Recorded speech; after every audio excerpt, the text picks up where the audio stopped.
Hello and welcome to another episode of the Bonus Points podcast. I'm Joe Garrett, as always being joined by Ollie Guy. Hello, Ollie. Hello, mate. Oi, oi. Hello. And who have you brought along to join us as a guest for this podcast? I've brought my wonderful, handsome younger brother, Harry, for an episode all about Doom, the Dark Ages, because Harry is the man when it comes to FPS. He is the absolute Donny. I reckon, and I say this with my whole chest, Harry could take you in Quake, and he's never played it. He's that good at FPS games.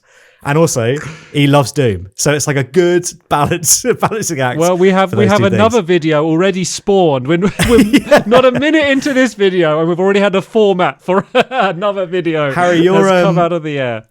Harry, your Counter-Strike credentials, they're pretty... Yeah, I mean, I played Counter-Strike for an ungodly amount of hours. I think I'm on 5,800 since about 2014. I sort of stopped playing it in the last few years when Counter-Strike 2 came out. But the highest rank I got on that was, I think I was 6,000th in the world on the leaderboard. So I just got that screenshot and then stopped playing, basically. So yeah, we couldn't get the other 5,999 people on, so we got you. We got the 6,000. And also, you play like the Doom games on like the hardest difficulty. I certainly try to, yeah. Do my best. Yeah, nice. And in terms of, obviously we're related, we grew up playing games together. So, because my older brother, Ben, who was on for Super Metroid, when he left home, I guess Harry was a bit more of an age where you could play video games. So we kind of I then became the big brother, the bully, and Harry had to play video games with me. So, pretty much. It sounds like the other way around, though. It sounds like he would just be 1v1ing you and just destroying you. Oh, my God. Is that why you don't play FPS as much anymore, Ollie? Is that why you were Xbox humbled? 360, I think like around Call of Duty Modern Warfare 1, like the big one, that's when, to my memory, when Harry started getting good. Would you say that's right, Harry? I was about 11. I did make it my mission to be like, I want to be better than Ollie at this one, and did my damn best. That was like me leveling up just a tad, because that was Halo 3 as well. So Halo 3 and COD 4 at the same time was. Oh yeah. So you guys have that in common. The Halo fandom. Also, you both have a favorite of all time game in common, which is Claire Obscure. Good. Ah. I've been preaching this for the last 2 weeks to my girlfriend and everyone I know, trying to get people to play it. So. I was playing it right before the podcast because I've been putting it on hold for Doom. Doom has been keeping me away, and now I can go back. Yeah, I actually did much the same. I did that annoying thing where you play like 3 hours of it and then put it down for 2 weeks. Now I'm like, I can't remember how to play, but. No, I finished it just before Doom came out. That's not what we're here for. We're here to talk about Doom, the Dark Ages, the brand new release on Xbox. Well, actually, shall I just read the Wikipedia entry and then we'll get started? Yeah, give us a summary. Okay, so Doom, the Dark Ages is a 2025 first-person shooter game developed by id Software and published by Bethesda Softworks. It is the 8th main entry in the Doom franchise and the 3rd installment of the modern series, following Doom Eternal. The game is set many years prior to Doom 2016 and follows the Doom Slayer's efforts to save humanity during a war against hell. Doom the Dark Ages was released on PlayStation 5, Windows and Xbox Series X on May the 15th, 2025, with it being included as a day one launch for Xbox Game Pass subscribers. Which Dooms am I missing, Harry, when it says 8? Because I'm thinking like Doom 1, 2, 3, like 2016 Eternal. Like, what two am I missing to make this the 8th? I think it's like Doom 64. I'm not well versed on like the older Doom, so I'm more sort of in the modern trilogy is where I was hooked into it. I think I was a bit too young for the original ones when they first came out. So, have you played Doom 1 or 2? Yeah, I've given them cracks, and I was speaking to Ollie about this earlier. I think older games I get while they were good at the time, but I just couldn't drag myself through it, and I know that'll be to the dismay of a lot of people. But it's a dismay of me. There were so many things that I was like, I'd rather be doing rather than slogging through Doom 1. Like, I appreciate what it's done, obviously, but I was like, I'd rather slogging. It's about an hour and a half long. I didn't want to play it. I mean, to be fair, Doom 1 is kind of too old for us to have been playing it when it came out, to be fair, as well. It's like a little bit before our time. So, I mean, we both got into it relatively recently and had a great time. Maybe we're just used to playing worse games because we maybe have played more old games, so we can look past some of the rougher edges to see the gems beneath. Just to cap it off, the Doom you were missing was Final Doom, by the way. That was the 8th or 9th, whichever one was missing. So we had Final Doom 1, Doom, Doom 2, Final Doom, Doom 64, then Doom 3, then the 3 modern ones. And then I there you probably go. own all of these on my Steam library, but they remain in the void. Yeah. They're like 60p at one point. Probably just thought, I'll grab those. Why not? So let's start with you, Harry, before we go into the Dark Ages, because Ollie has set up that you are a big Doom fan. So Doom 2016, Doom Eternal. Do you kind of want to give your quick overview of why you got into those games so much, and like maybe which one's your favorite, and kind of what it is about the modern trilogy, I guess we can call it, of the Doom games? Yeah, sure. So I actually started with Doom Eternal, which I was very grateful for. I heard of Doom 2016, but I think I was still too into Counter-Strike at that point to really give other games the attention they deserve. Play Counter-Strike. Pretty much, yeah. I was sucked into that void. So Doom Eternal was sort of my gateway drug, I guess. Again, I was aware of it. After I finished Doom Eternal the first time, I sort of realized that I still wasn't actually that good at the game yet. I felt like it warranted more than one playthrough, and once you got around to the second playthrough and all the combat loops started clicking for me, I was like, I think this is one of the best games of all time. Like, I can see the logic behind every decision they've made. I understand why some people might not like certain things, so like the quick weapon switching and things like that. But for me, I was like, this is amazing. I see such a high skill ceiling. And there were so many people making videos of it that were way better than I was. And I think that's what interests me. I was like, I know that I can do levels that are way harder than this. The community was modding everything and creating these absolutely ridiculous levels that the developers would never intend a player to beat, but people were then going and beating them. So that was sort of my fascination, I suppose. Then I went back and played Doom 2016.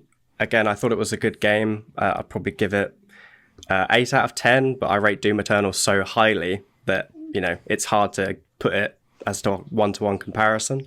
And it does feel like whatever they did in Doom Eternal was to directly improve on what they did in 2016. So to say 2016 is the better game just seems incorrect in my eyes. So Eternal is definitely my favorite of the two of those. It's definitely... Doom Eternal feels like Doom 2016, like and then. Yeah. Like you definitely played it a weirder way round, where course, you were probably used to like everything they added to Eternal, and then you're like, oh, Doom 2016 is I see it's similar, but like they've stripped back a lot of the stuff I liked. Whereas I played them kind of as they were released and loved Doom 2016 because it was like we just didn't get games like that, like long single player arena shooter style games. Like they weren't really a thing, and this was great one, killer soundtrack, ran amazing. I loved it. And then for me, I actually prefer it a little bit more over Eternal. I like Eternal, but I found Eternal a little bit more fiddly, and I think that's because I only did one playthrough. And like, I think maybe if I went back and did another playthrough again and mastered everything, whereas it felt a little bit almost like spreadsheety for me, where I was like, okay, I have all of these things. I know what I need to do to be effective. I know I want to switch to the shotgun to shoot the grenade for that one, and then switch to this to do, like, I know everything that I want to do, but I almost just can't be bothered to do it. I just want to be in more of a flow state and just be like dodging and shooting and have a bit of strategy, but not be like managing cooldowns as I'm playing. But like, that's preference. Like I don't hold that against the game. But what about you, Ollie? As far as I remember, you've not really played much of the modern Dooms until this one, right? Well, I love Doom, but I love like the old Doom, and I played a bit of 2016, and I bounced off it for whatever reason. And then Eternal came out, and I was like, oh, let's like, this looks cool, whatever. Went to Harry's house, and he was playing Doom Eternal, and I was like, that looks really hard. And I never played it after that. I saw about 5 seconds of it, and Harry was like changing weapons using the number keys, like between every shot or something. And I was like, I'm never going to do this. But I think like with Doom, it kind of went off into different forks, like, because it's obviously got such a good legacy and it's so old. So many fans around the world and everything, that kind of has always gone a different way. And I think this modern trilogy, focusing more on the action stuff, is not really what I was interested as much in the old Doom. Like I quite liked the old Doom, like creeping around, looking for keys, finding secrets, like pressing a button and hearing a door open somewhere and being like, oh, where's that door?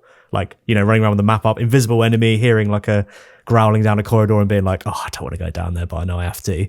And then Doom 3 kind of focused more on that. People didn't really like that one, so they made more of an action-focused one. People like that, but for me, I prefer something that was a little bit slower paced, so I never got into these newer Dooms until the Dark Ages, which I finished for this show. Well, let's do with you then, Ollie, for thinking you're not into these more actiony games. And this game, to be fair, does have a bit of what you're describing. You do spend a lot of time, well, at least I did, bringing up the map, looking for secrets. The levels are much more open. They're not like a labyrinth like they are so much in the old ones. So I'm just kind of curious for your, I guess, to give us an idea of this game. Did you enjoy it? Yeah, I think it's a good game. It's good fun. It's crazy that they've managed to do a new take on a first-person shooter after 32 years, 33 years. They've actually managed to make something that goes beyond describing it to people as like, oh yeah, you shoot monsters. Like there is so much more going on in the combat of this game that it is, beyond looking down sights and maybe doing a slide. Like there's so much more going on, which is super cool. And it does have more of the kind of looking around for things, and I feel like looking for secrets and stuff is worth doing in this game, because every time it was like, oh, it was actually worth finding that. It's never something that's just like, oh, it's 10 armor. It's like something actually worth finding. So yeah, I think it's a cool game. I don't want to say any more. It's quite a good point actually, because in the old Dooms there were secrets, but there was never real reason to find them other than when the screen came up at the end, you wanted it to say you found all the secrets. Like you would get armor and stuff, but compared to there was no progression in the older ones. Whereas this one has more RPG elements. I think the thing that the old one had that this one doesn't have is you're much more likely to be down to your last 10 bullets on your last gun in the old ones, and then going to find secrets would be like, I'm looking for an ammo case because all I've got is my punch because I've run out of bullets everywhere. And that sort of getting in a jam like that is another thing I really like about the old one, even though obviously it sounds annoying when you are the last Marine in the moon base and you're like, all I've got is my pistol. It is quite thrilling. So I would probably dispute that just purely based on if you think you've got too much ammo, with the resource, you can change how much you get for killing enemies using the difficulty modifiers. So if you were like, I'm getting too much ammo, this isn't fun, you could literally change that. And I think that's sort of one of my favorite things about the game, is that accessibility options and being able to personalize what you get from it. So yeah, but in this game, having loads of ammo is fun.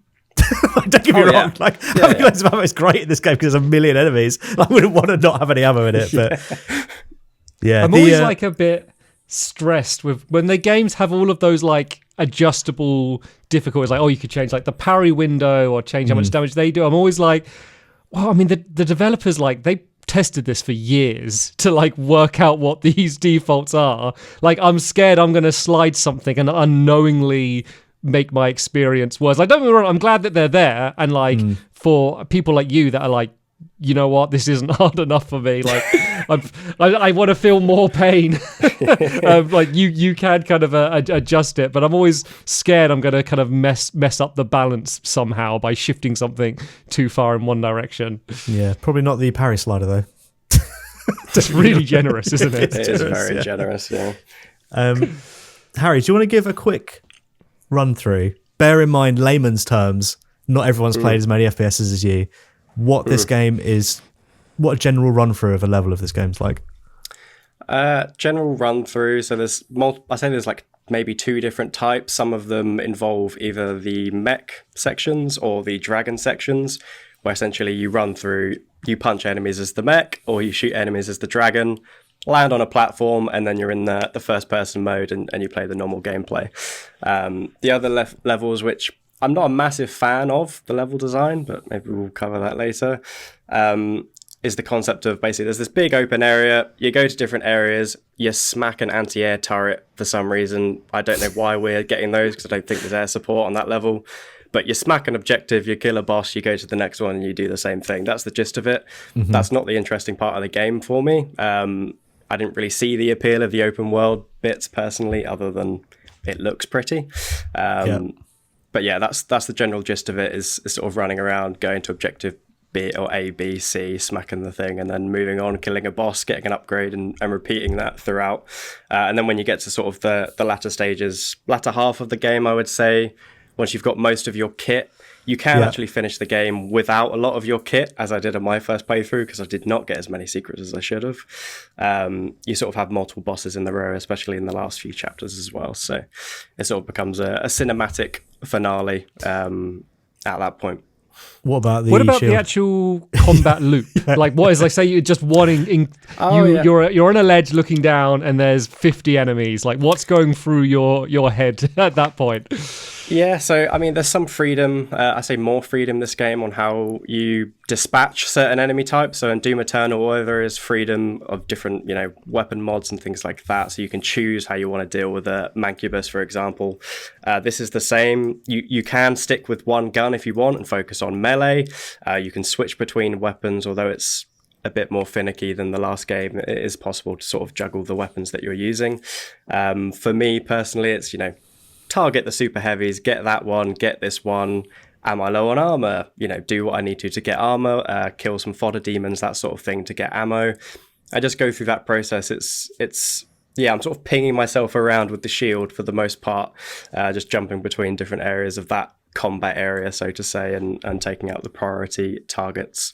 That shield charge is like bonkers, because overall this game's a little bit slower than the previous ones. You're still pretty quick if you're sprinting, but you have less, like, you can't have a big double jump, and so you're not as mobile as certainly Eternal. But you have the shield, which is almost like essentially like a teleport to enemies with, like, insanely long range. And so really that is kind of your key mobility skill, is you can use it to, like, I need to get in close with a shotgun, or I need to get out of here quick. It's like, as long as there's an enemy somewhere, and with the kind of minion-y fodder demons, there normally is one in all directions around you. That really kind of, once you make the most of that, like, that's probably the most impactful addition with the shield, which we'll kind of talk a little bit more about probably now, about the shield. But that was kind of the thing that stood out to me, maybe even more so than the parry, as kind of an important tool for the Doomslayer.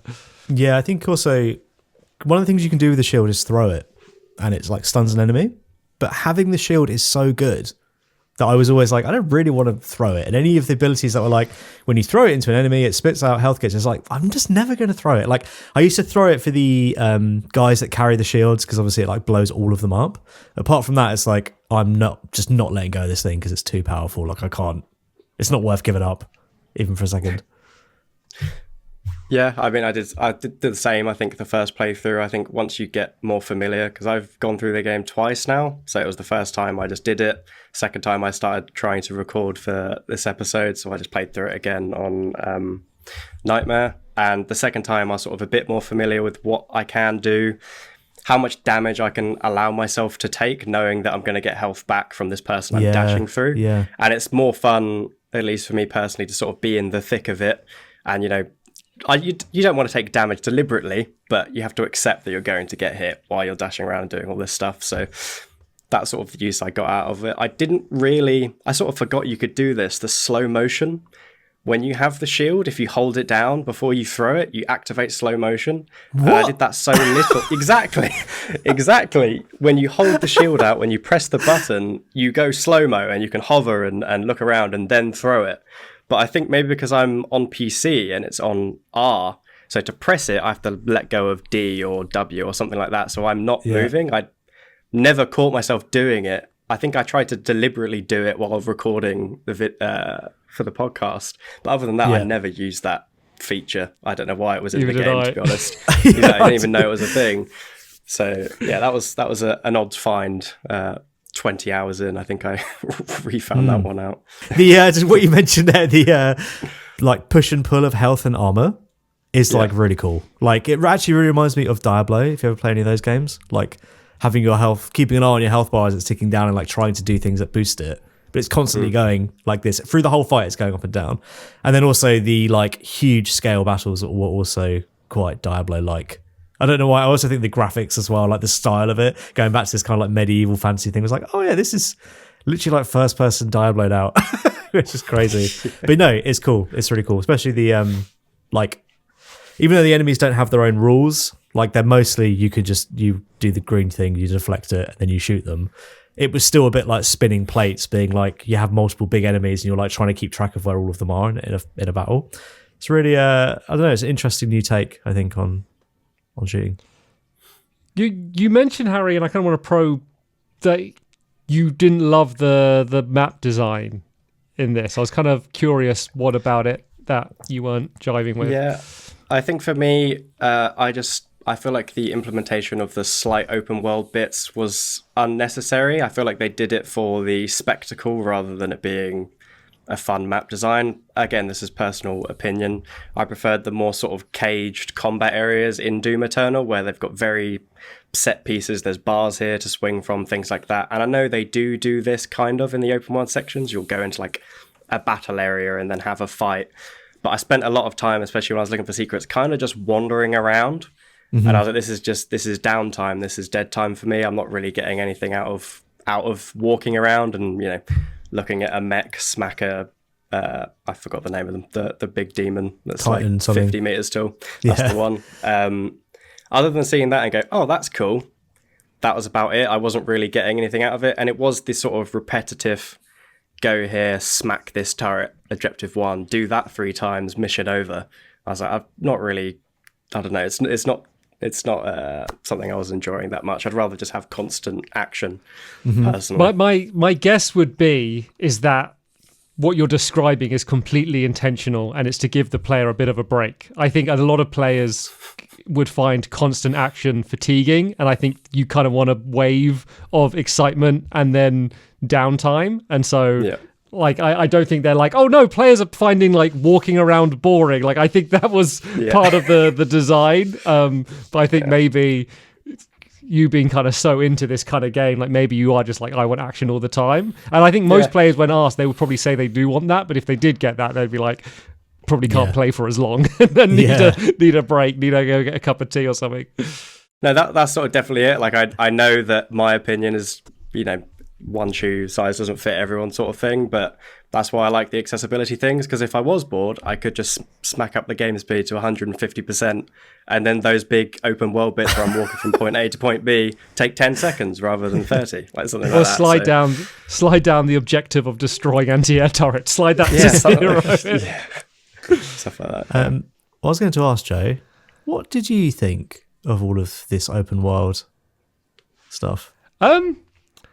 I'm kind of in between. Like I liked the level design in Doom 2016 to an extent, but those sort of arenas, it got a little bit repetitive by the end, where it was very much, oh, we will lock you in a room and you will kill all the enemies, and then you have exploring bit, and then we lock you in another room, and that got a bit repetitive. And I think actually Doom Eternal's probably the best designed levels in the game, where they have those kind of very arenas, almost like a multiplayer style arena that you're in, but it always feels like it fits into the larger world better. And those arenas were a bit more expansive because you had more movement.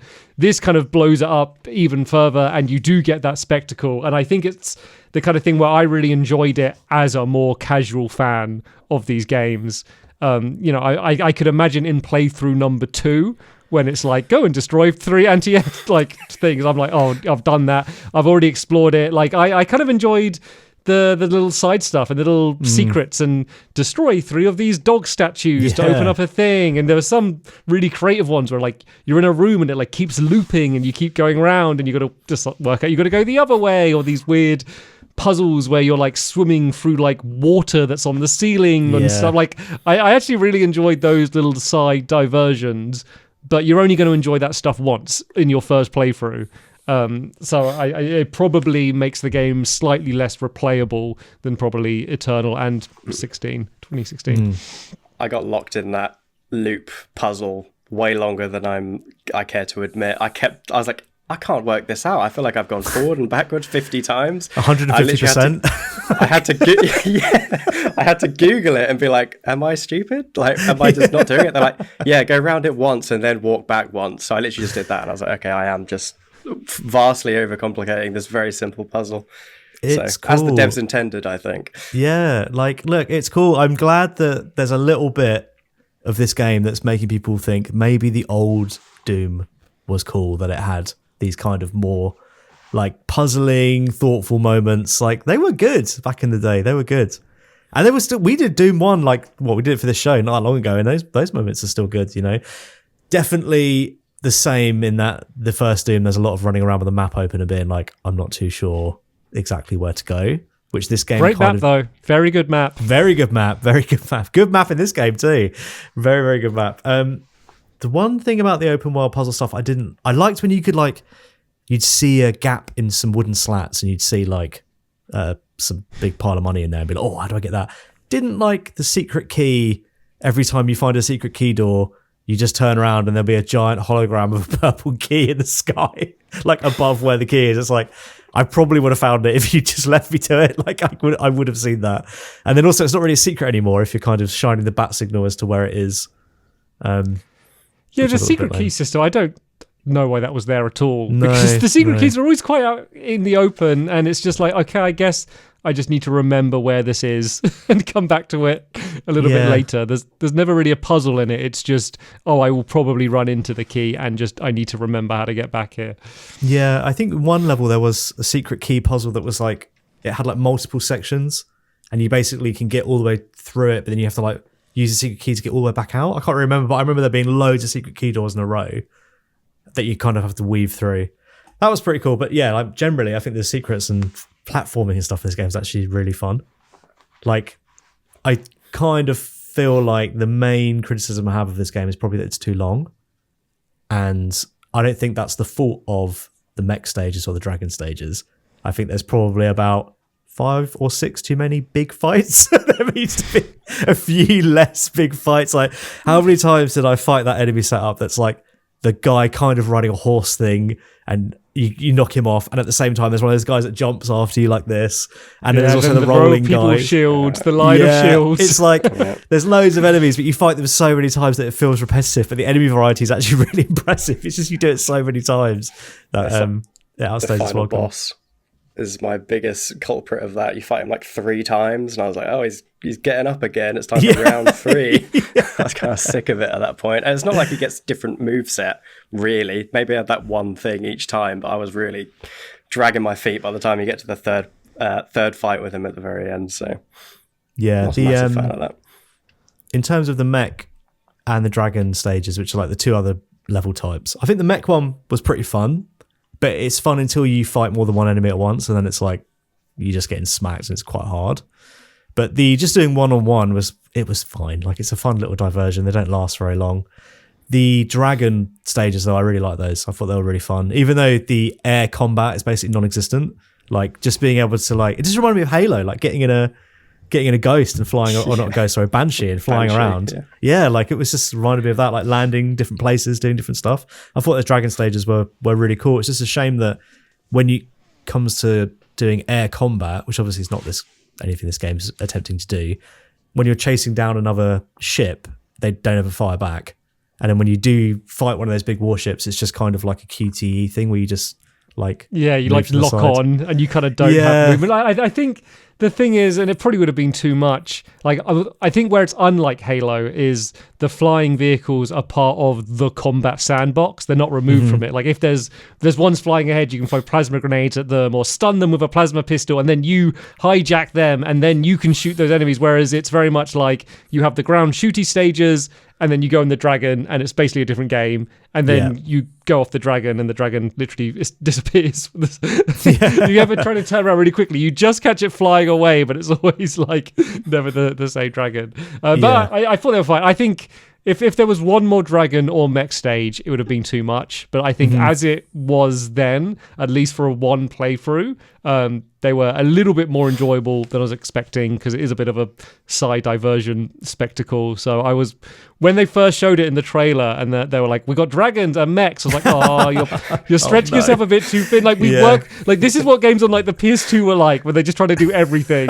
and it didn't work. But I think they just about get away with it here for me. What about you, Harry? What's your views on kind of those sort of novelty stages, I guess. Yeah, I mean, I think I preferred the mech stuff just because it felt slightly more engaging than at least like the dragon combat kind of felt a bit like Spyro, where you're just kind of going left and then going right, and that's it. Like that was all the combat was. But even then, the mech stuff is a little bit of a tip. Someone told me to turn on a parry notifier that isn't on by default.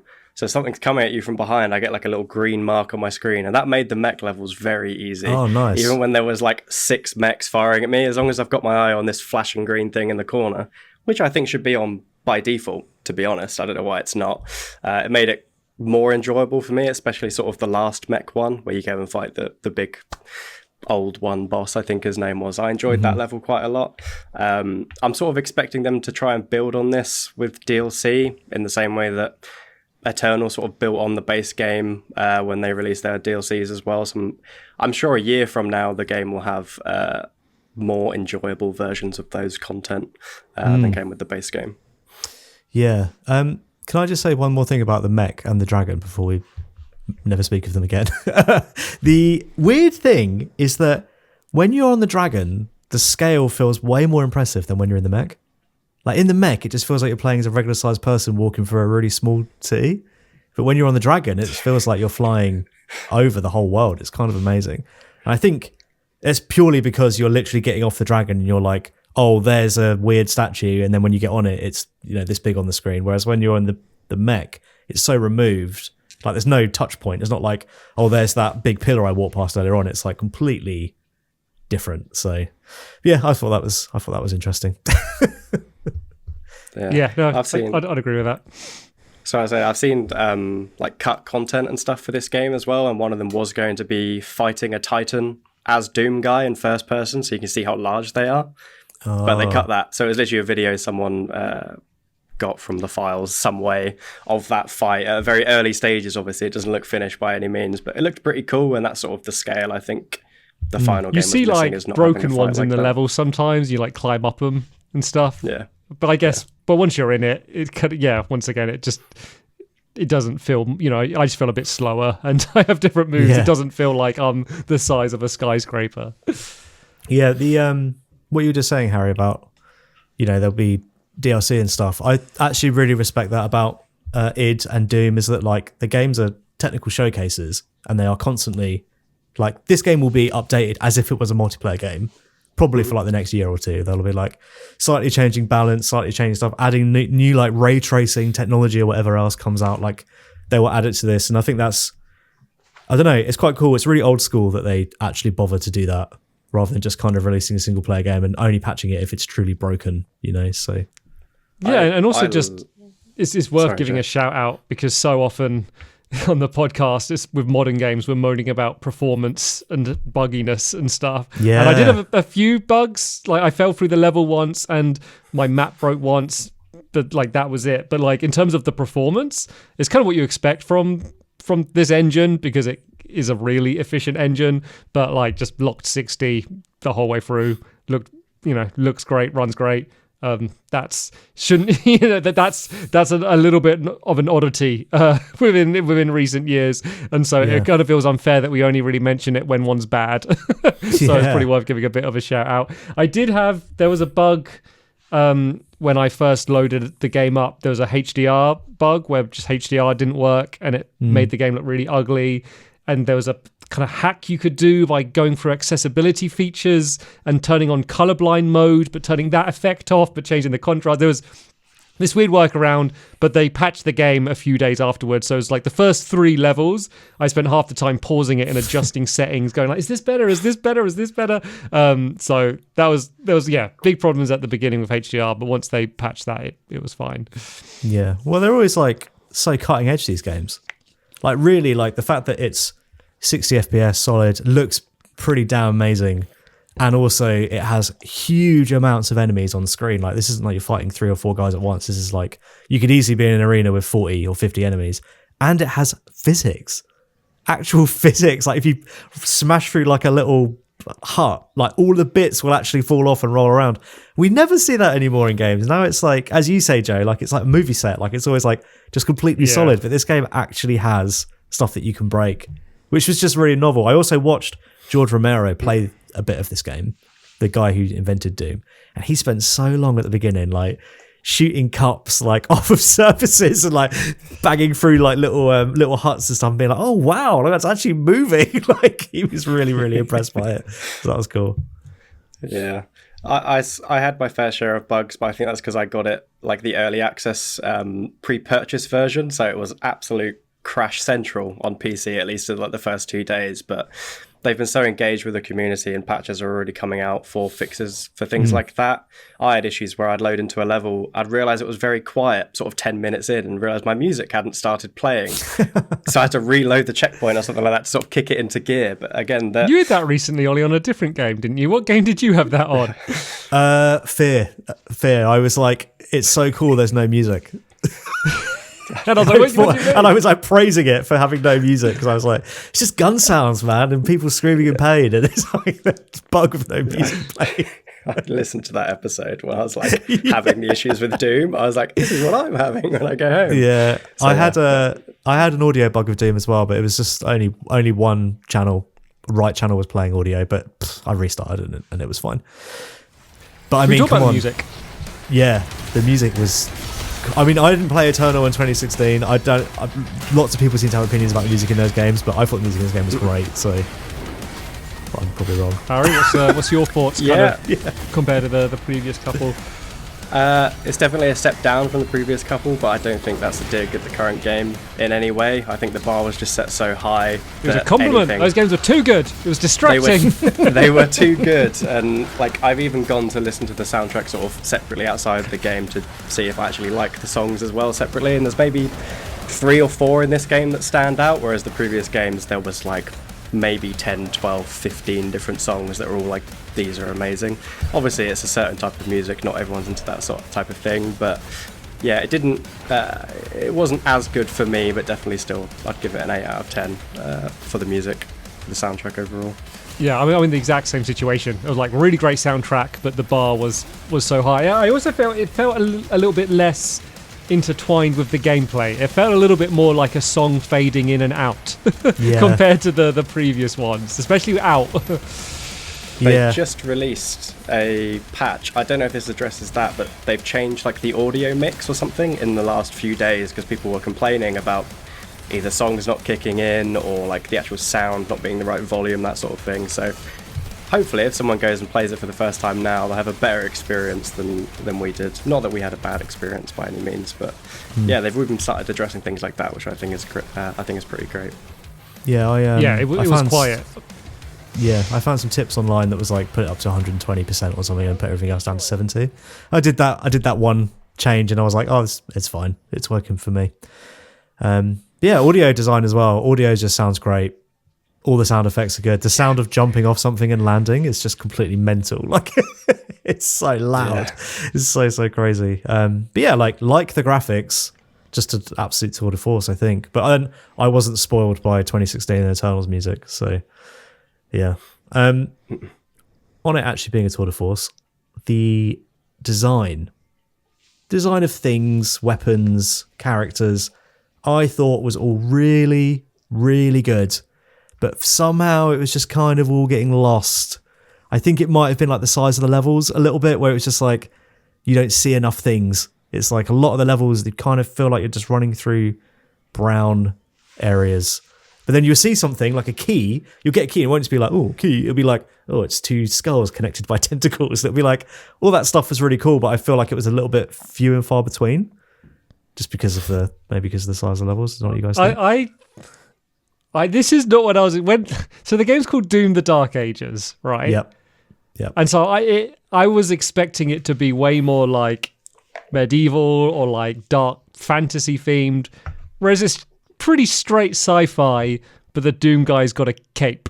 Like that's really what it felt like. Like they're like literally you're in spaceships and they're like talking to each other with their little finger like in their headset in their ear and stuff. You're shooting plasma guns and stuff. Like it felt just as much sci-fi as everything else, but some of the characters had like pointy horns on their helmet, and the Doom guy had a fur coat and like a few other little nods to that, but like it was definitely way more sci-fi than fantasy, and I kind of wish they committed to the the Dark Ages part a little bit more. I think it would just make it stand out a little bit more and be a bit more interesting. Yeah, I completely agree with that. Also, it just looked like Quake. That kind of like industrial, like gross, like it. Look, I'm not one to be like, it's not a real Doom game, because obviously it says Doom on the title screen. It is a real Doom game. I don't think it really felt like one, because it was missing the kind of sci-fi spaceship corridors, like the way that I would kind of imagine them, the way that it opted more for big empty fields and what you would expect to be like, a war battleground from the Middle Ages, accented by spaceships, was not really Anti-air turrets. Yeah, it's just not really like what I expect of Doom. And also, weird thing, usually in Doom games, like you go to hell, and that's like the big thing. You go to hell in this game, I don't even remember it. But you definitely go there. Times, I think. Yeah, but I don't remember what it looks like. In certain parts, yeah. The title when you enter hell was really cool. Like when the text really comes good. up on screen is Really great. good. I mean, one of the craziest moments in the game is like when you die and then you're like your zombie Doomslayer, and like it changes like there's a cool cutscene, you can see it changing in the UI, and then you get the objective pop up that just says "Return to the mortal plane" is your objective. Like that whole section was pretty awesome. And I was playing that. I had a friend of the show, Tom, like was watching me as I was playing that, and first he was a bit blown away because it's relatively late in the game, so I had most of the guns, I got pretty good, had like the sound like going, he was sort of like almost mouth open, like what is this game, this is like crazy. And then that whole like bit with me like getting killed and coming back as a zombie, I think he was a bit like, oh, I kind of want to play this game, this looks like, I think it gave the best first impression it could have. I had the little, the little face at the bottom, like I changed that to like the old school face. So I had the like 16-bit one or whatever. But I will admit, I skipped pretty much every single cutscene. So when it came back and he was like a zombie face at the bottom, I was like, what's going on? No, what was happening? You missed some moments. There was some. I know I did, but mate, the cut story was just so rubbish. Like my mate texted me and was like, "Oh, I think I accidentally skipped a cutscene," and I texted back and said, "I think I accidentally watched one." It's like they're so naff. They were so stupid. Like I just didn't understand what anyone was talking about. There's too many weird names for things.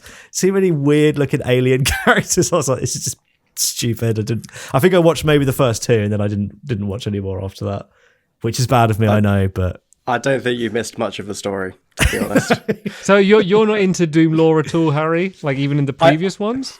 I know the lore to a degree, and again, I was more into it in Eternal, and so I sort of found it out through like YouTube videos rather than me reading all the codex pages, which you had to do in the last game. It's just not the best written story ever, and it's just not the pull of the game for me. It's, there's a big bad guy and he wants more power, go smack him. That's basically the gist of it, at least in this game. There's cool set piece moments, especially as there was in the last game as well. Resurrecting in this game being sort of the set piece, this is the big moment, which I think are cool. But yeah, the story was, you're not missing anything of value, because I just came from Expedition 33 straight into that, so I had that height. I was like, this is like one of the best written things I've seen ever. Now I've got to go smack this bad guy who wants to rule hell or something. So it was quite a drop off. Can we between us name 3 characters that isn't the Doomslayer in this game? Do you reckon we could do it? I don't think I could name one. Is that Prince Nazak or something? Is that one? I don't King know. Novrik? Is his name Novrik? I don't know. None of us know enough There's no one to yes. verify. We just Yes, that's assume yes. Yeah. I actually found all of the human stuff was just, I don't know. It was just like bad enough that it was annoying me. Like the radio chatter, like it's just annoying. Like you're in a fight and it's like, the Doomslayer's cleared the battlefield. It's like, I know, I'm doing it. Like I am fully aware of what's happening. And then every so often you'd run through a door after killing, 200 enemies, and there'll be like a SWAT team like doing a breach and clear, like waiting to run in. And it's like, what are you even here for? Like I've already cleared it for a start. I've never seen them doing anything. They're always just standing around.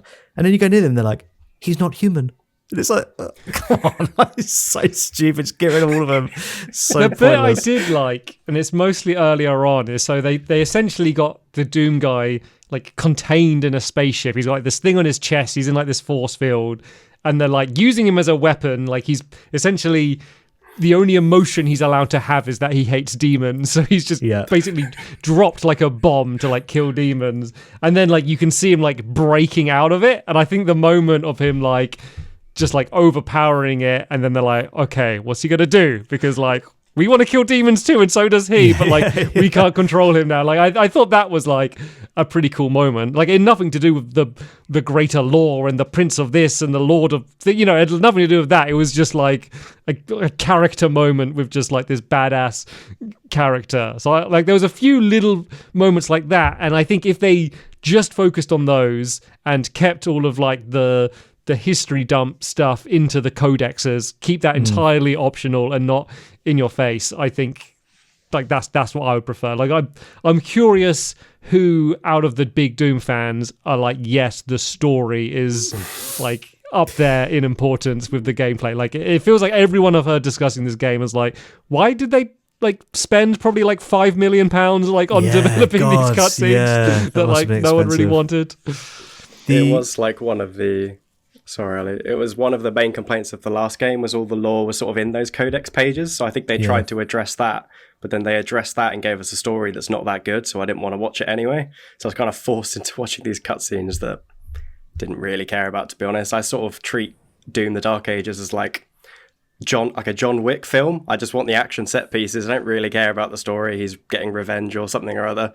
That's not why you're playing it. Yeah. But yeah, they're sort of forcing it on you in this game. So there was one of the cutscenes I did see. Doomslayer like saved someone, and they were standing there, and then he goes like, "Run!" And then and I was like, that's so cool. If that's like the only line he has in the whole game, I was like, that's amazing. But I don't know. I skipped through a cutscene, so I don't know. I don't think he was talking much though, was he? That's the only line he says. It's great. That's really good. It really reminds me of the Metroid games at the end. Like they always give Samus one little voice thing, and it's always like, yeah. It was weird when you see him have his helmet off. I don't know if did you see that, Ollie? I don't know if you. I actually saw it I saw it online, but he looks like BJ from Wolfenstein. Well, I guess they're really based on like the little face at the bottom of the screen in the old games, right? And they're both little boxy heads. Sorry, what were you saying, Harry? They're related in the lore. I think Doom Guy is a descendant of that guy from Wolfenstein. From memory, very distant descendant, but I think that's like a actual thing. Is they're supposedly related for some reason? There we go. Well, they're both in Quake Champions. So if you wanted to have a showdown between the two of them, they can go head to head. One thing we haven't talked about at all is actually the weapons. I think great variety of weapons, but as someone who's not that into FPS games, a few of them I couldn't really find a use for. But mostly just really good fun to use. And also the upgrades you get for them are great. Like really cool. Like actually makes sense to the way you use them, the way of doing it. It's not like you get 4% more damage if you buy this upgrade. The best one that I got was you would shoot an enemy with this like needler nail gun thing. And then basically they would change color and go yellow. And then when you hit them with your shield, all of the like nails and needles would fly out of them and it would hit everyone around them. And all of the upgrades are things like that are like worth getting. They're not really like side grades. They're all like, oh yeah, you definitely want to get that. But the shop system was like a little bit wonky in that I seem to have a lot of the high level upgrades, but I'd run out of money quite quick. So like as soon as the high level upgrade that required like a red gemstone or whatever it was, or the one above it, like I would always be able to buy them straight away because I'd have loads of those. Whereas the money I tend to run out of a bit quicker. I sort of had the opposite. Well, the first playthrough I was struggling to buy stuff, but then the second playthrough with no guides, I made a conscious effort to try and get everything. Mm-hmm. And I found I had too much currency, which was a good problem to have. Like I could upgrade anything I want at any point in the game pretty much after the first few chapters because I spent the time going around. So I can see it encouraging you to do secrets, and yeah, personally, I didn't really have that problem. But that was the second time through. So if you're just bombing it to the end of the story, then yeah, you're definitely going to be struggling to get the upgrades that you want as well. I think I was getting like 50%, 50, 60% to start with, most of my clears. But then by the end, I was like 30%. It's like I've had enough now. I was finding most. I was generally above 90%. Wow. I had 199 that annoyed me because it's probably one gold coin somewhere I missed. And it wasn't, I wasn't using a guide or anything. It was just the map made it really clear where the secrets were. So it was like, if you did want to get them all, you can kind of use the map and do it. But it kind of got to the point where because so basically every weapon sort of has an alternative, and not like you change the weapon. It's just two weapons that use the same ammo type and might have like a different fire type or whatever, and you can quick switch between them by pressing X. But I kind of very rarely would in combat switch between the variants. I kind of just picked the one that I liked and leveled that up, and I had leveled up all of those by the kind of the end of the first playthrough. So it got to a point where I just kind of run past the shops because there was no point upgrading things I wasn't going to use. Kind of curious about everyone's favorite weapons. I guess start with you, Harry. What were your... So say you're not in a fight yet. What gun are you holding before you even know what you're facing? What's your default? I don't know the names of all of them, and I feel like I probably should. The like nail gun one, where you get the first upgrade for that, and you just go for headshots, basically. The Shredder. I've got the name up here. I think that's the Shredder, right? That's not the Shredder. Is it the Shredder? I think it's I know what it looks like. Is it not the Shredder? I think it's got like the nailer or like the pincer or something. It's like a sniper rifle, right? Oh, pulverizer? Something like that. No, pulverizer's the skull one. That's the skull one. We're good at this. Yeah. I've got the list up. I don't know which one it is on the list. The nail gun shooting one, which is good for headshots. I use that quite a lot. The super shotgun, again, I found it was ridiculously powerful, and I think they have actually nerfed that slightly for some of them, because you could literally just walk up and one-shot a lot of the enemies that were a bit more intimidating in the last game. So I'll probably run around with that. But again, once you stop playing in a panic to like, I have to beat this combat encounter, and you're playing it again, you're like, I want this combat encounter to be more fun and more challenging. I sort of forced myself to experiment with other weapons. But yeah, definitely those two off the rip for the first playthrough at the very least. I was using the like plasma gun that has two barrels. Was like kind Cycler. Of the Cycler. That was my main. That was my go-to. And then the other one, which surprised me, because the first time you get that gun that like chews up skulls, it's just completely rubbish. But then something happened to it where I must have maybe the alternate version I upgraded it and basically turned it into a minigun. And I ended up using that quite a lot because it really ripped through enemies, like especially when you can see where you damage them. Like it would just turn completely red, like these giant enemies. So those two, the nail gun. And that was kind of it, really. Didn't really use a shotgun. The chain ball gun. I was like, what is this? That's hilarious. Yeah, it's completely useless. And then, much like the original the chain Doom, gun was good when you have to parry a lot, because if you upgrade it so that, because you normally have to charge up this thing that shoots out like a ball on a chain and then it comes back, but it's quite slow. But if you parry someone, it immediately charges it, so you just tap right trigger, so you don't need to keep charging it. So with like those ones that like keep shooting out, like basically it's almost like Cuphead, this game, like, but instead of like pink, like anything green, you can parry. So there's those that are shooting out a bunch of green things, or the ones that are jumping on you. So anything we have to parry again and again and again, that's what the chain shot's good against. Or shields, it's just generally good at shields as well. Yeah. The rocket launcher as well. I think one of the upgrades was like the best thing I found, where it hit, I think it's if you parry someone and you shoot too close to you and take explosive damage or something, you heal from that. Ooh. Something like that. So it's for the people who kept blowing themselves up with rocket launchers in the last game, we're just like, we're going to let you heal from that. So you're encouraged to run in and just shoot someone point blank in the face.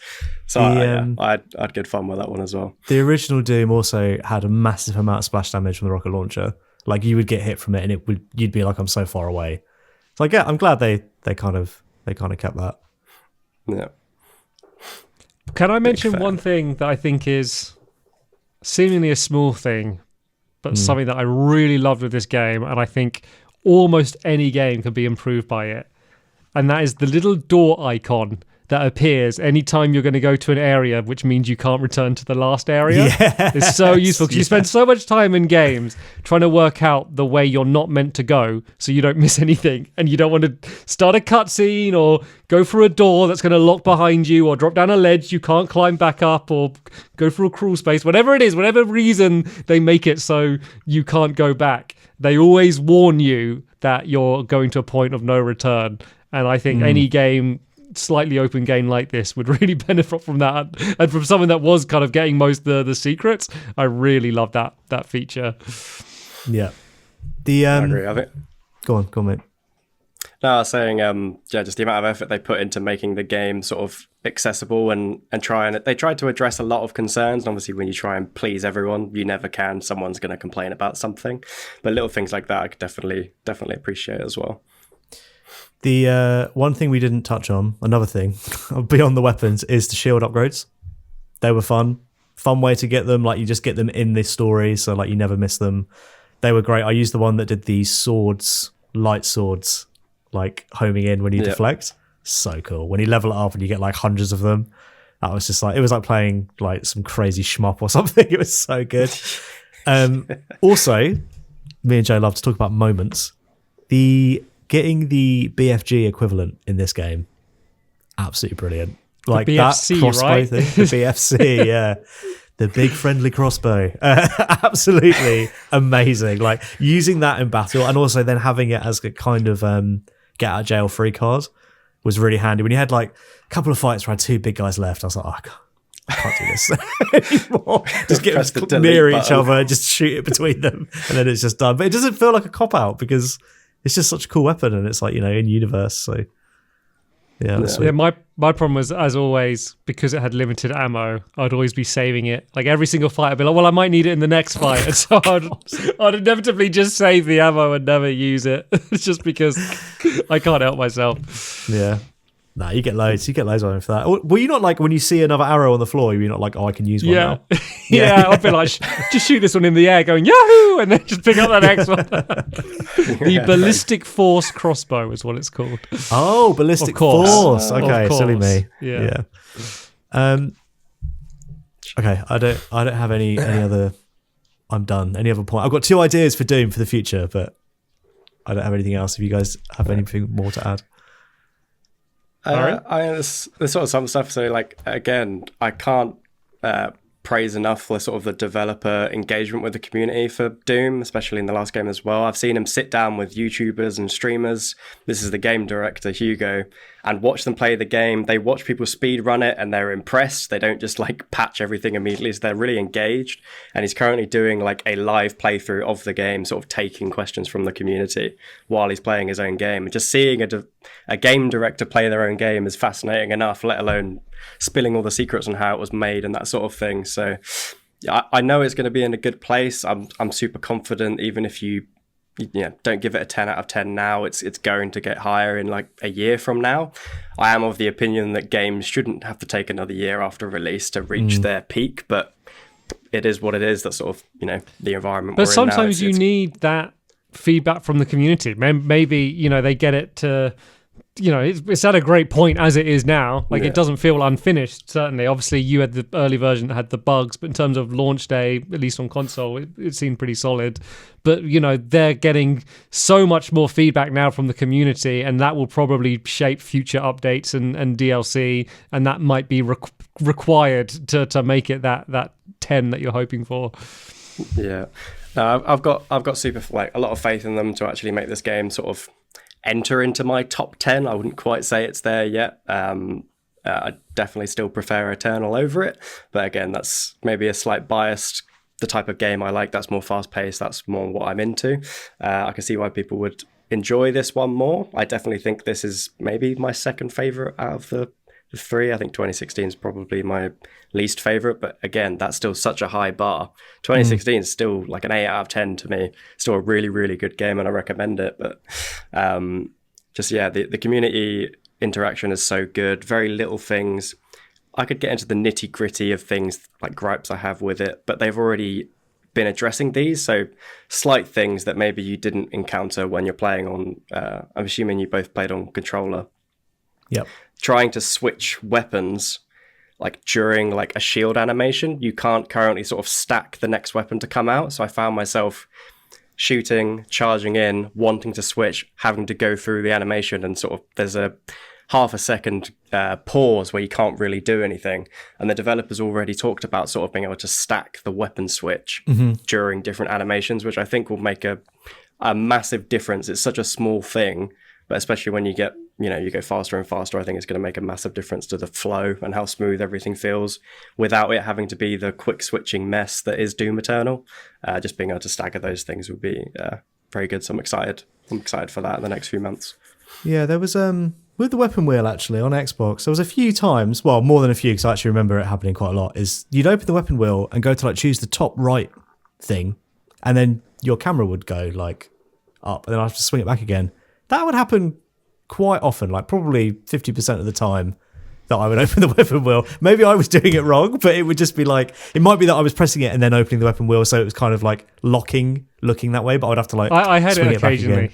It's not just you. I didn't have it as much, it sounds like, but I had a few times where I'm not entirely sure. It was things in the heat in the moment, you're doing things so quick. It was probably down to some slight user error, but the fact that we both had it, like it shows that it's a common thing. It's funny to talk about the weapon switching. For Doom Eternal, I tried playing it on PC because I was like, obviously playing Quake on PC. Quake is a game all about weapon switching rapidly. That's kind of the whole combat is about different weapons, different scenarios, switching in one encounter. And I was like, okay, perfect. Like those skills will carry across. I want the aim because it's more vertical. I don't want to be doing that on a controller. The things I really struggled with, because the thing with Quake is that you just shoot, jump, and switch weapons. You don't really have anything else. And so all of my weapons are all of the keys directly around WASD. Whereas in this game, in Doom Eternal, there were so many other things. I was like, I'm like reaching to letters, like I'm pressing J and K for things. I was like, oh, I can't just have my weapons around me because I've got my flamethrower and my chainsaw and my main. I got all of these other core things as well. I would have had to be using like the number keys or something. I was like, oh, you know what?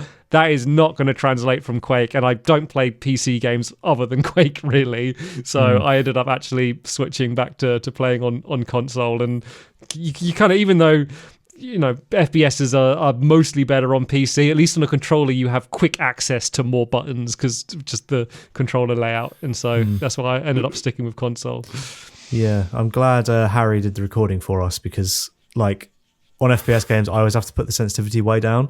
And obviously in this game, it's like worse than others for that because this game is so fast, and I'm literally like turning so slowly I can't like keep up with enemies if they're like running. But like I just can't control it. I normally turn it up, so whenever we're like you're like playing Overwatch, just like around mine, you're like spinning around. Yeah, I'm old. Do you guys want to hear my 2 ideas for Doom? What they should do? Absolutely. All ears. Yes. Please humour me. So my first idea, absolute open goal. They obviously should do this. They should do an original Doom DLC for Vampire Survivors. They've already got the sprites. They've already got all the weapons. They've already got all the extra things the weapons can do. Great. Open goal. Charge £1 for it. It would sell absolutely millions of copies. That's my first idea. My second idea, it's a bit more out there. I think id should be brave, and they should make the Doom guy somehow religious, because he's always going to hell. He's always fighting through hell. He's got this sword light weapon that I got, made me think like he could be like a warrior from God.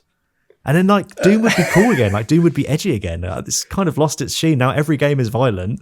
There's not a manic panic around Doom anymore, but they could be if they were like, he's actually a Christian. I'd be like, that's great. Like I would definitely play that. But obviously loads of people would be annoyed, but I kind of think that would make it better. So obviously I don't think that works just based on the reveals in the prior game. I don't know if you mind me telling you, but sort of big story reveals in the DLC. Doom guy kills God at the end of the last DLC. So I don't know how religious. We'll make him evil then. Yeah. I just think like he could be cool if he had weapons that like fired in the shape of a crucifix and stuff like that. Like just something like maybe more like anti-vampire kind of religion than actually reading the Bible kind of religion. But it could be cool. Like we did Indica on this podcast. That's a very religious game, and it's something unusual you don't see very often. So add it to Doom and add a bit of moral panic to our lives again. I think that'd be sweet. I think that what they will do, my guess for next Doom is it will be big co-op. I think that's where they'd probably go. Like this sort of action, but like built for co-op. Not going to go online multiplayer versus? They did that with 2016, and obviously they could do it better, but it wasn't great. Oh, did Eternal have multiplayer as well? Eternal it's called battle mode, so it was like one guy plays as Doom guy, other guys play as sort of the super demons.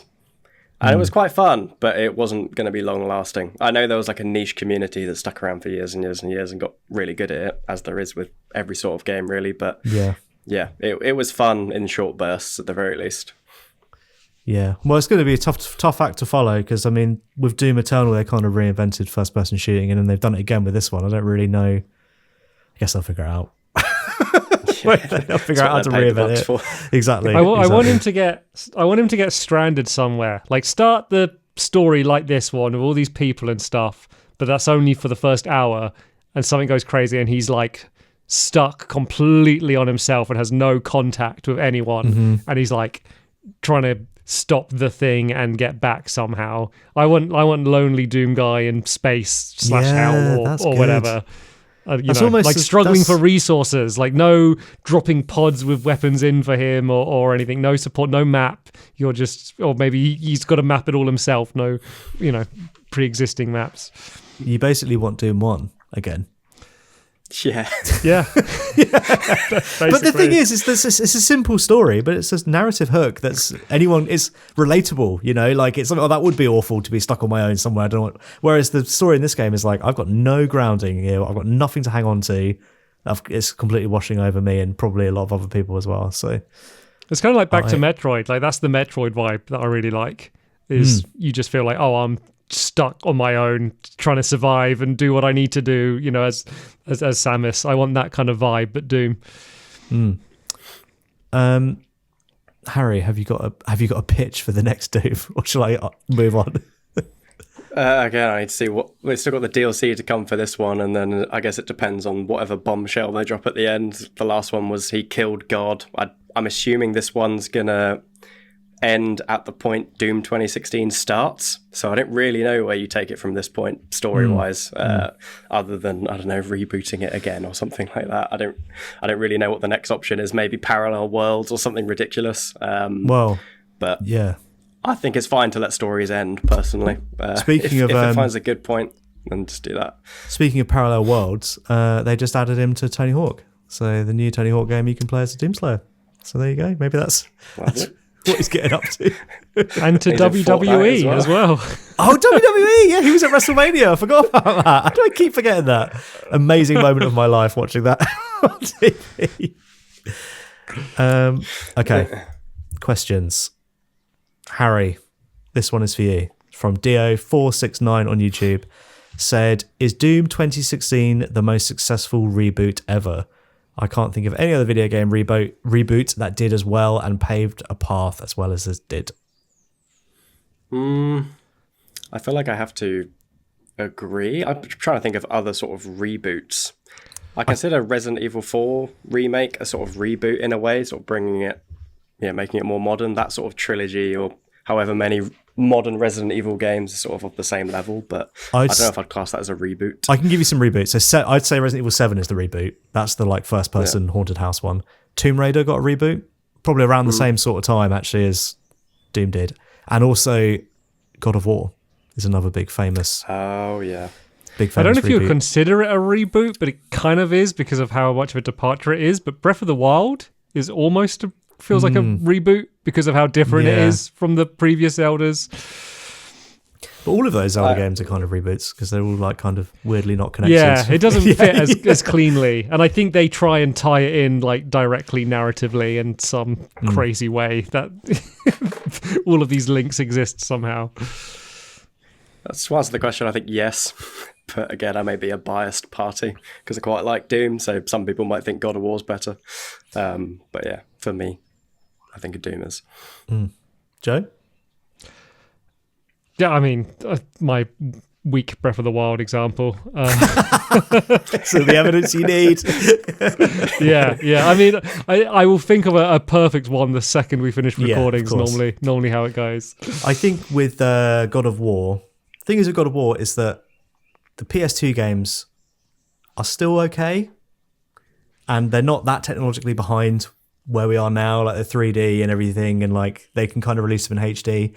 I think the most impressive thing about Doom is that it's jumped forward so far in technology, but managed to keep the main thing of what the old game was. Like, that's really crazy. They managed to, especially 2016, is capturing the vibe of Doom 1, but in like, HD graphics and everything else. Whereas God of War, which I think was also 2016 or 2018, is the actual character and the gameplay are quite different from what it used to be like. So it's just a bit different, I think. I think Doom's a more successful reboot. So we all think that. Okay, Quantum Luke doesn't have a question, but did say, I miss my beautiful, colourful Doom Eternal weapon wheel. Actually, I just miss colour. And they sent a picture of the weapon wheel that I'd never seen. Do you guys remember what it looked like? I can send a picture of it. I've got a picture of it here. You guys can see it. I'll send it in the chat. It is nice and colourful, isn't it? It's like a little palette of paint. It looks lovely. It does look good. Yeah, this game was pretty brown grey. Xbox 360 era brown grey, wasn't it? Like Gears of War. Yeah. It's not called the Light Ages. Come on, guys. Yeah, What do you expect? Yeah, true. That's a good point. Okay, so last question I've got from Hey Hello, and Might Midna asked a very similar question as well on Blue Sky. They said, do you think, Joe, I'll ask you this, do you think that this lives up to the high expectations Doom Eternal made? And then they said, personally, I feel like the combat's a bit stiff and it doesn't give some fast-paced action that I loved from Eternal and Doom 16. While I love the continued lore and story, I found myself getting bored with the dragon sections. And then they said, love the podcast, keep up the good work, love the episode on Arkham Asylum, even if I think it should have been in the top 10. All right. We got some flack for that. But yeah, do you think it lives up to the high expectations, I guess, of the Doom franchise? It surpassed my personal expectations by quite a lot. But my expectations weren't too high going in, to be fair. I think from seeing the showcase and them saying, like, we're going to focus on, like, story, dragon, mech, slower paced gameplay, like, it didn't... They didn't sell it on the pitch. I was going to play it anyway because I like these games. And then loading it up, having those long cutscenes and the HDR problems and stuff. And I was a bit like, how long to beat Doomed the Dark Ages? Like I was a little bit worried. But I think there was more variety to this game. There was more stuff to see and do other than just shooting. And by the end, once I'd kind of got my handle on kind of the weapons that I liked and kind of my personal flow of combat, I would get into that flow state that I never really fully achieved in Eternal. And I think the level design I prefer over Doom 2016 because I think is a little bit more dynamic. So yeah, like I think it's probably just about pipped Doom 2016 to be my favorite of the modern three. Like I like them for different things, so it's kind of hard to have that direct comparison. But it really blew my personal expectations. And I think for whether it lived up to other people's is going to come down to preference rather than the quality of the game. Harry, I know you said something similar earlier, but have you got anything to add? Nothing personally. Again, I think if as someone who cared about the speed, just sort of to latch onto that last question, just whack the game speed up. If you put the game on 150%, it's faster than Eternal. Yeah. And like I played the Eternal custom modded master levels that are absolutely ridiculous. This game on 150% is faster than that. Yeah. And I'm sure once they add DLC, they'll add more mechanics like they did in the last game. They added extra things you can do in combat. Sort of one thing I thought was a missed opportunity was the throw a shield into like a green body hanging in the sky to like jump across. Oh yeah, I wanted to see that sort of in combat arenas, and I have a feeling, this is my prediction, that will be in DLC. It'll be sort of part of the combat loop is flinging yourself around with this green thing you can throw your shield at. So yeah, I wouldn't. They were quite restrictive when they weren't. Yeah. They weren't very dynamic. Like in terms of if you did it from an angle, you'd always get turned to go the right way. So I think they would need to, if they were going to have it in combat, it would need to be much more of a kind of a grapple hook, much more natural. I think they'd need to rework it a little bit. Yeah. I'm sure they'll think of something that I haven't even considered. But yeah, I'm not worried about speed or anything. And master levels, I don't know if you two know what master levels are. They kind of are I in can guess. the name. Yeah. Yeah. They're just sort of harder versions. So maybe that in the last game it was like changes to the environment. Like you'd get locked in certain rooms and super demons would spawn, that sort of thing. So challenge-wise, I'm not worried. I'm sure this game will continue to get modded to absolute oblivion for people who need a bit of an extra kick. But the base game's fine as well. Yeah. I think it's cool that they've managed to release 3 games and all of them have found audiences and they can all hang. Quite often it's like, oh, that's that one of them will be like the black sheep. But it seems like for Doom, all 3 of them have done well. And it also surpassed my expectations. Like I'm thinking about going back and giving Doom 2016 another go now. So, because I had fun. With it. Right. Is it going to go on the list now? Yep. Let's put it on the list. Sweet. So we have the list up now. Doom The Dark Ages is going to be the 87th game we're adding to the list. And of course, the second Doom game we're adding to the list. For audio listeners that don't have the list up now, or for video viewers that the list is so long it's hard to have things stand out, the original Doom from 1993 is currently at number 3 on the list. So champ. Yeah, the Grandpapa Doom has some big shoes to fill, I guess, with Dark Ages Doom. So we always start with our guests. So Harry, if it was entirely up to you, ignore that we're here. You had this list put in front of you, as you genuinely just have. Where would you personally want the game to end up?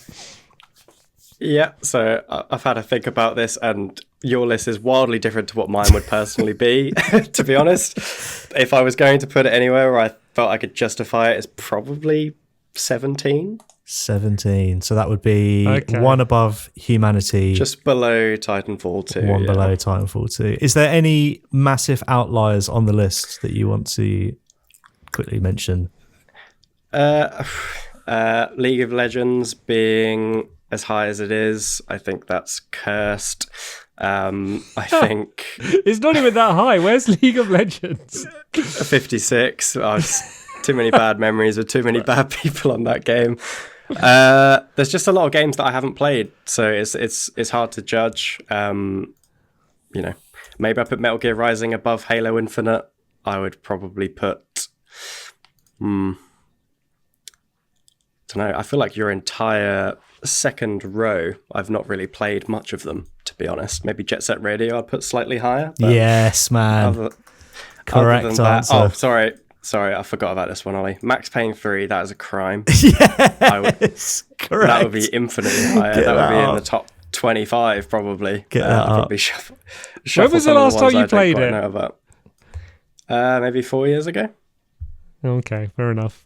And my older brother Ben said the same thing, so maybe my mum would love Max Payne. That shared bloodline.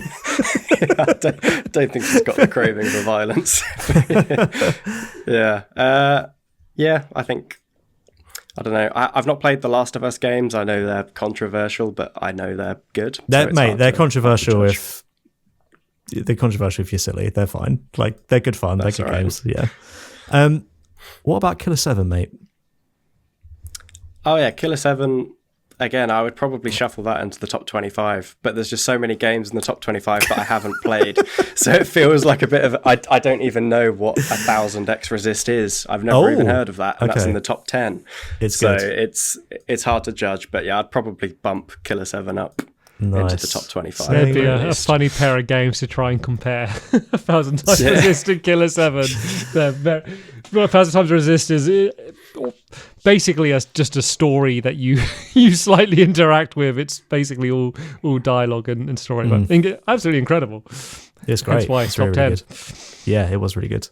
Okay, so you're thinking, Harry, you're thinking 16, 17. Yep. Joe?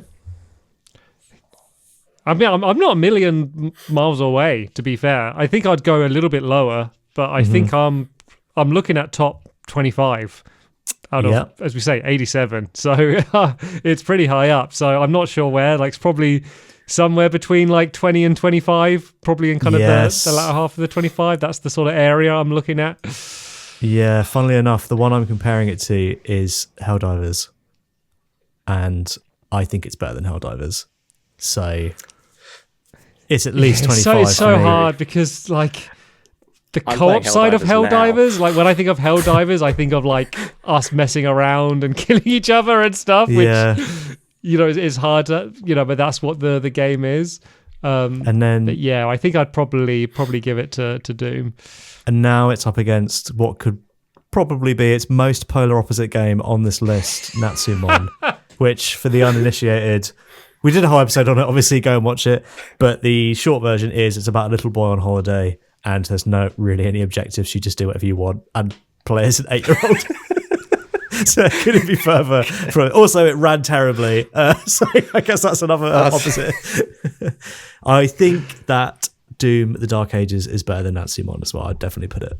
I'd put it. I quite like the idea of Natsumon winning. I quite like, it's like when you think of a list of video games, it's like, well, how many like shooters do we have? How many violent games of killing things do we have? I kind of like the idea of like the game where you put stickers in your little scrapbook and draw pictures and catch bugs. That is funny, but we both had more fun with Doom: The Dark Ages, didn't we? I definitely did. Yeah, we did. Yeah, I'm sorry, mate. We There you did. go. Let's put it above it.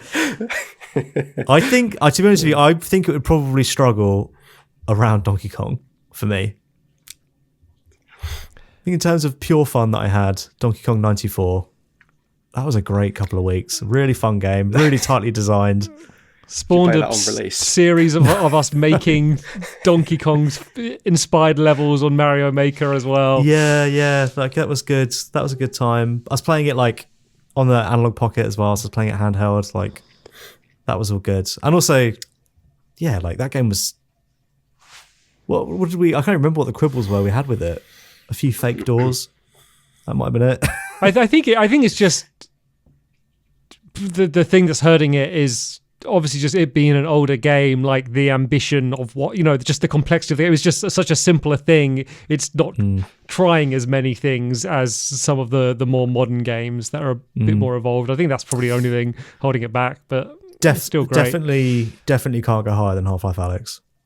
I think that's quite a good, both quite modern, both first-person shooters. I think I would have it under Undertale, and the reason why is I think Undertale is a little bit more unique, whereas I could get, there's 3 of these and they are all distinct, but not hugely distinct. And this is the 3rd one of these I've played and a certain amount of familiarity in them, whereas Undertale, I hadn't really played anything like it. So it's a bit, obviously, there's Deltarune and stuff as well. You can look at Earthbound and stuff, but like really Undertale is kind of own special beast, whereas Doom is a very good one of a common genre now. Of a sub-series of a series.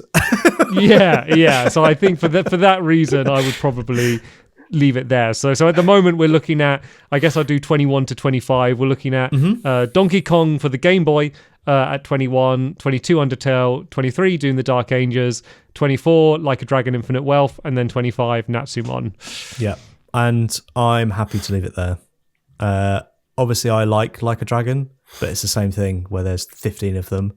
And funnily enough, Infinite Wealth, I think is one of the only ones I haven't finished because it's just so long. Like I can't, I don't have it in me. And I love those games, and that's the one I haven't finished. So yeah, I'm fine. Did you see for that doing adding him to a kart racer, like a Sonic kart racer? Great. That's great. More Ichiban in my life, please. He's such a fantastic character. Harry, you'd really like those games, actually. I was actually thinking about this, that Claire Obscure, I feel like, look, everyone loves it. It's really good, blah, blah, blah. It's amazing. There's been some real Like a Dragon erasure where they're like, yeah, it's really good combat because you like press a button during the move. In Claire Obscure, it's like, you do that in Like a Dragon. It has an attack, it has a parry, like a blocking system, and it has this like older party of characters that everyone likes Claire Obscure because it's not like teenagers. Like a Dragon has the same like party makeup of these like misfits, older people. It has this like modern setting. Play more of Expedition 33, and I will. You will see why. It's not because it's got a parry system. It's Yeah, I will. I there's will. a Glad lot. you're here to mediate, because I was like, I've not played this other one. I can't make the comparison. No, that you Ollie's should- making. you should play- The depth of the system of being able to create custom builds for the characters and the synergies between them and stuff, like it is another level. But Harry, yeah, you should play Yakuza Like a Dragon because you'd really like that. You'd really like the add it main to the list. character. He's a bit like the main character from One Piece. He's a really happy-go-lucky guy. Anyway, I think 23. I think that's it. 20. Are you happy with that, Harry? It's not a million miles away from kind of where you were pinning it anyway. I feel like I fought the good fight, but again, there's just so many unknown games above it that I can't really justify it any further. I think Titanfall 2 is just too much of a special place in my heart to pip it. Yeah, unbelievable game that. Okay, well, claps for Doom, Dark Ages. Would you like to hear what's coming up Please inform on our us. show? So next game is not yet announced. The next thing we're doing, we've never announced it, and I thought it would be funny to get Harry to announce it. So I've written a script for you to read. I was going to say, this is a difficult one for him to announce. You have to do your best radio presenter voice. Yeah. Here is your script. Did you chat GPT this, or is this No, all you? I wrote it. Okay. The bonus boys will be going ballistic as they dive into the world of pinball on the 11th of July. They will be playing Medieval Madness, which is one of the most famous pinball tables with some straightforward goals that any skill level can have fun with. Medieval Madness is part of the free downloadable Pinball FX3 launcher available on all platforms in the Williams Pinball Volume 1 DLC pack, which costs about £8, so all in about £8 total. Get flipped off at the Ball Fest next time on the bonus points. Very nice. Very nice. Very nice. Great job. That was absolutely perfect. I don't know about that last bit you added In at a the normal end, week, but you'll just say the name of a game, but you really gave him a challenge there. That's all right. So, 11th of July, Medieval Madness, Pinball Special. We're doing pinball tables now. We're going to do virtual. Well, Joe's a bit of a pinball expert, so generalities of pinball, how it works. We're also going to do the virtual pinball table. Obviously, everyone can get involved in that. Everyone can play it.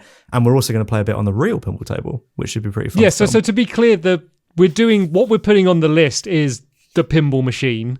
That's what we're putting on the list. But we've chose one that there's a virtual pinball version of it, because obviously if you don't live near a pub that has that specific pinball machine, you can't play it. So it's a way that people can at least experience like the rules and get an idea. But like the thing we're doing is the table, but there's a way for people to play along.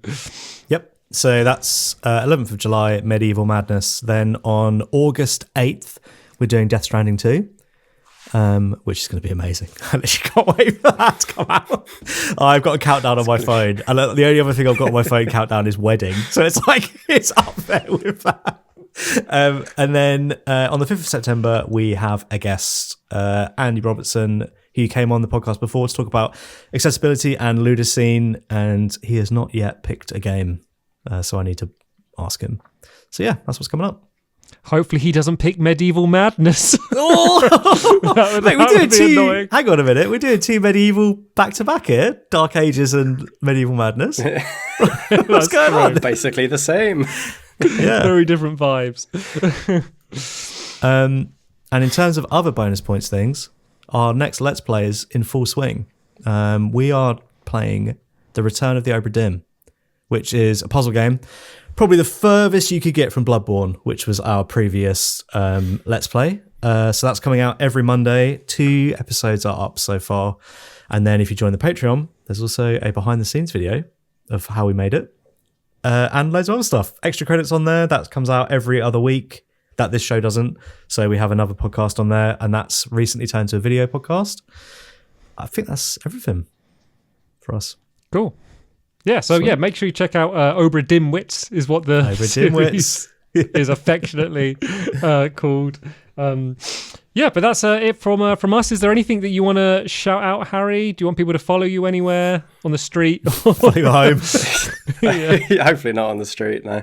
I mean, I have a YouTube channel, but it's sort of faded into inactivity. But there's plenty of YouTube videos on there, especially Doom ones, if people are into that sort of thing. So Yeah, I don't know how you would find it other than searching Revios Doom. I'll link it. But if I give you the channel URL, that'll be fine. But yeah, it's faded into obscurity over the years as I've had to get a normal job and I sort of have a bit of a normal life, unfortunately. So it is what it is. But yeah, that's the end of this episode. Big thank you to Harry for choosing the game and coming on and having such a fun discussion about it. And thanks for recording the game as well. Yeah, which is, thanks so much. That's all right. Yeah, definitely not normal for a guest to go above and beyond and to make sure the gameplay will be much better than if it came from. Imagine if it's really from bad. either of us.